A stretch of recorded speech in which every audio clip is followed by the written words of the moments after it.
Introduction to Classes and Objects.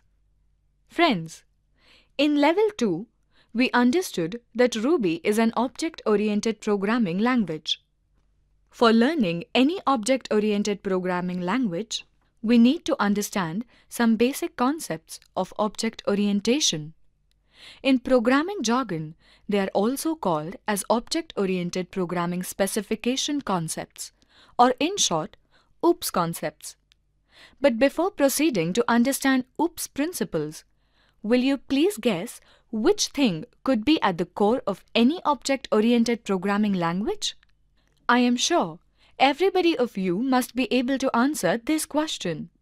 And the answer is object.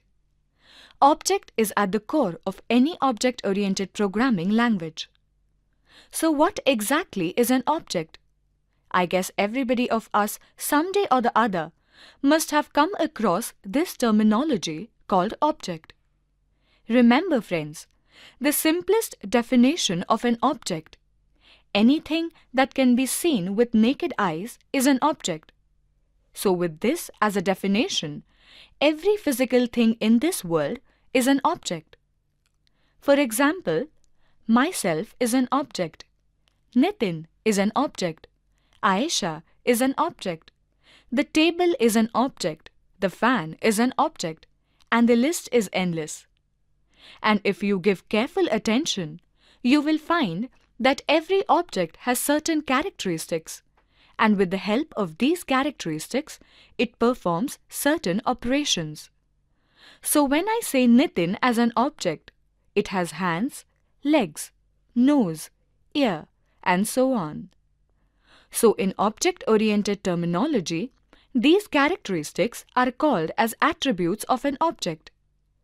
With hand, Nitin writes and eats. With legs, he walks.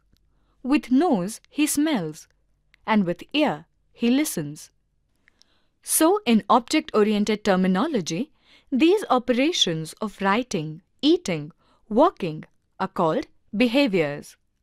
So every object has certain attributes and behaviors. Now tell me something.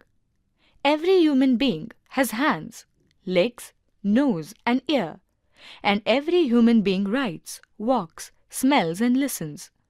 So we can abstract out these common attributes and behaviors of all the human beings into a common or single entity.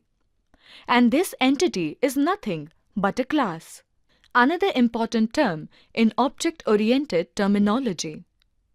Wondering what abstract term is? Wait, we are going to elaborate this further. So we say human being is a class. But it's an abstract thing. I mean, when I say human being, I cannot visualize any specific person as such. But when I say Nitin or Ayesha or Sam, whom I know, I can visualize these guys clearly since they are concrete, not abstract. So if human being is a class, then Nitin, Ayesha and Sam are instances or objects of this class.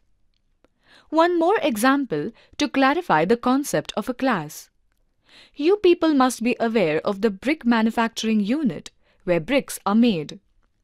They create a single mold of brick.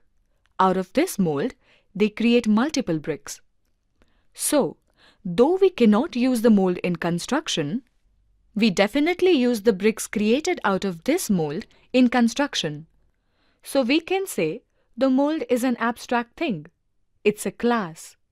And all the bricks created out of this mold are concrete instances or objects of this class.